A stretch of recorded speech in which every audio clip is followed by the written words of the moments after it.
एक मित्र ने पूछा है, गुरुदेव मेरा प्रश्न है, क्या महाभारत, गीता और रामायण ये एक मनगढ़ंत कहानी है या सत्य है?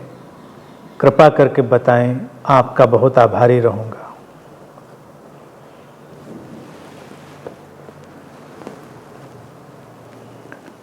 हमको कई बातें बहुत स्पष्टता से समझ लेनी चाहिए।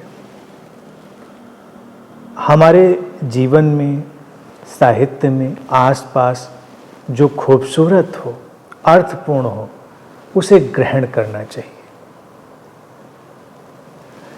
महाभारत और रामायण मनगढ़ंत हैं या वास्तविक हैं, इस पर बहुत बहस करने की आवश्यकता नहीं। इतना तय है कि दोनों महाकाव्य हैं, एपिक। और महाकाव्य के बारे में एक बात होती है कि कुछ सत्य, कुछ इतिहास और उसके ऊपर कल्पना की उड़ान, सृजनात्मकता, उसको अभिव्यक्त करने की कुशलता, उन सबसे महाकाव्य निर्मित होता है। तो महाभारत हो, रामायण हो, इसमें ना 100% सब झूठ होगा, ना 100% सब सच होगा। इस बात को तो पहले पूरी तरह समझ लेना चाहिए कि अगर कोई कहे कि 100% ये झूठ है तो वो भी बात ठीक नहीं होगी, और कोई जिद करे कि 100% सच है तो वो बात भी ठीक नहीं होगी।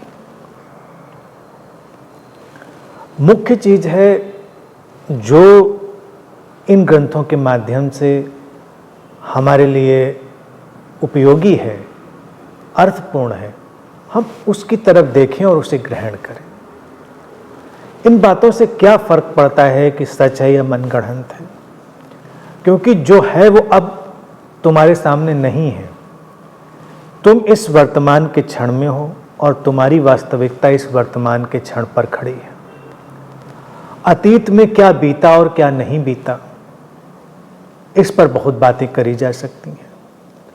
और घटनाएं तो तुम अभी थोड़े से ही अतीत की देखो, उस पर भी इतना भ्रम व्याप्त होता है कि उनको भी ठीक ठीक कह पाना मनुष्य के लिए संभव नहीं होता। बहुत कोशिश की जाती है, तो मीडिया में ही देखते हो एक ही घटना को किस तरह से अलग अलग ढंग से पेश किया जा सकता है।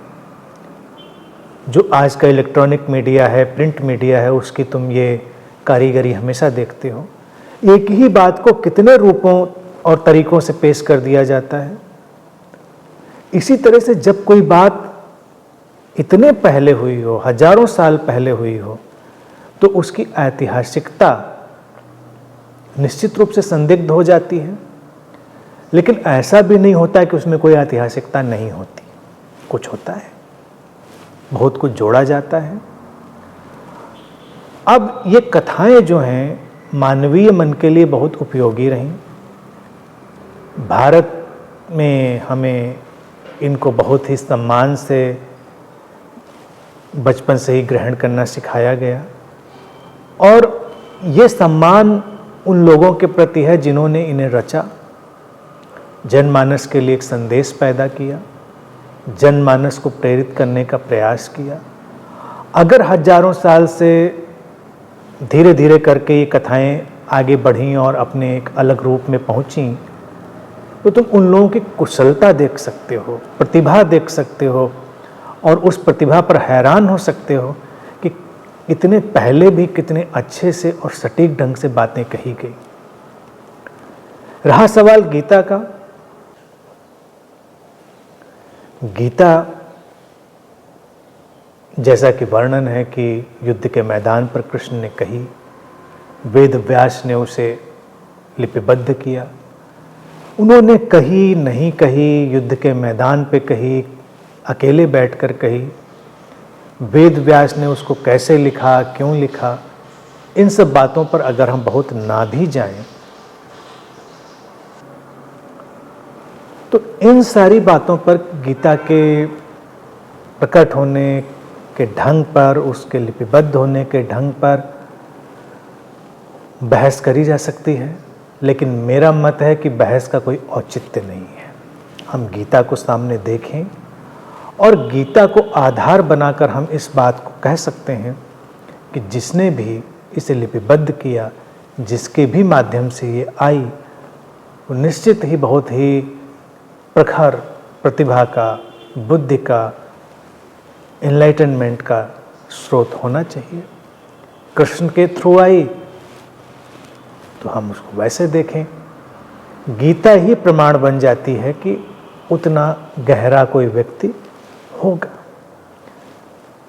मूल बात जो संक्षेप में मेरी कहनी है वो यही है कि इसमें कभी ना उलझे, सार को ग्रहण करें और जो व्यर्थ है उसको जाने दें। वर्तमान तुम्हारा सत्य है, अतीत जा चुका है, था नहीं था वो सब सपना है।